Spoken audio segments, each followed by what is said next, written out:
With the war between Russia and Ukraine now lasting over 2 years now, both Russia and Ukraine have had to upgrade their existing technology and make new advanced machinery. And Ukraine has been given many tanks, aircraft, drones, and IFVs to combat one of the world's most major superpowers and how Russia is the biggest country on Earth. So, Ukraine has been given 31 M1 Abrams by the US, and Russia now having well over 200 T-90s left. The battle will play out interestingly. The T-90 was first put on the board as a T-series tank and then approved to be produced in 1986, and the first version of the tank, the original T-90, was made in 1992. Then over time, has now evolved to the T-90M variant. The one thing Russia is known to be good at is adding to their then existing tanks and making them better and more integrated into their current situation. The thing they are not good at is making new tanks.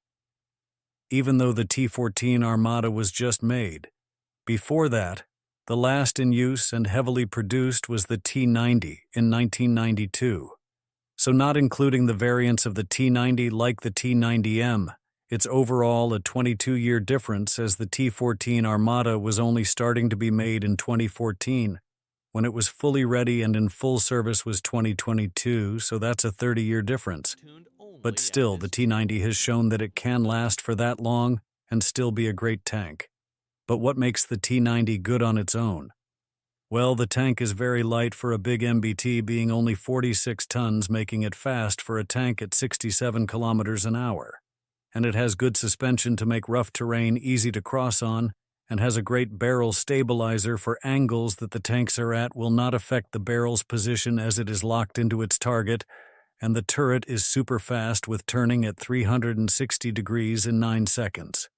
Another pro of this tank is the weight makes the T-90 able to cross bridges, even when the armor on this tank is 815 millimeters thick.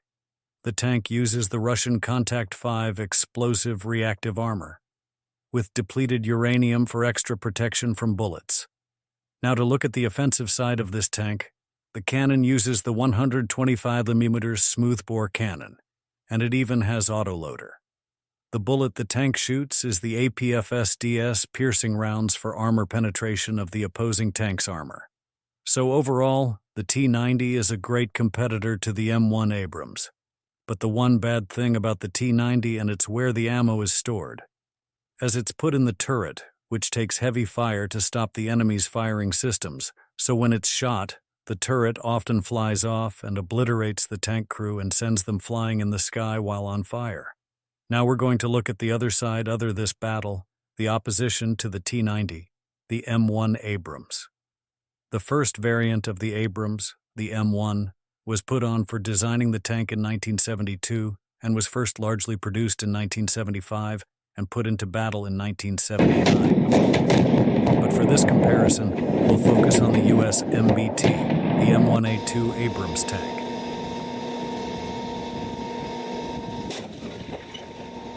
The newest heavily produced version of the Abrams tank, approved for production in 1990 and entered service in 1992, the same year as the T-90. The tank weighs 68 tons and travels on average at 62 kilometers an hour. Is extremely fast for a super heavy tank weighing that much. The tank uses enhanced and strengthened rubber treads for better travel, grip onto gravel or loose dirt as any pebbles or just get absorbed by the rubber soft but strong tracks, and it is a softer material for better suspension, which means hill climbing is like nothing. Also, this tank has amazing barrel stabilizers for locking onto targets easy, and aiming has no trouble to lock and stay aiming directly onto the target.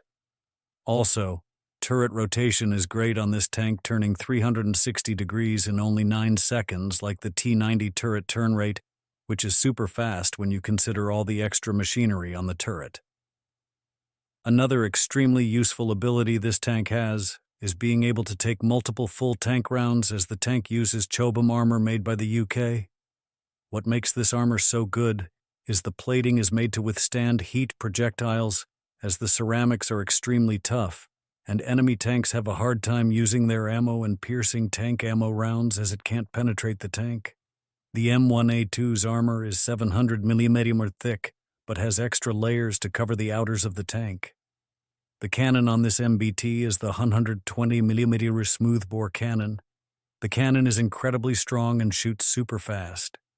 The M1A2 uses the same exact cannon and ammo, being the APF SDS rounds, but the M1A2 has smaller bullets.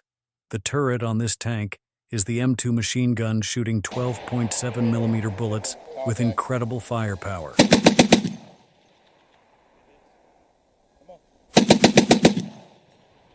But all tanks have some flaws because the M1A2's weight is crazy, and it has no chance crossing bridges. Another super costly problem is that to move this giant beast of a tank, it takes an insane amount of diesel just to fuel this MBT for just an hour.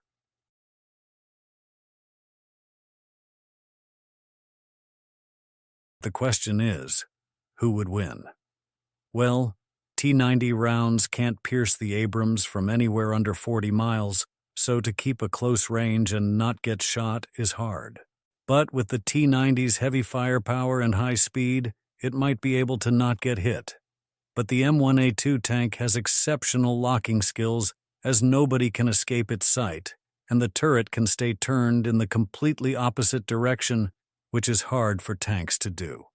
And for any rough terrain, the suspension on the M1A2 is crazy.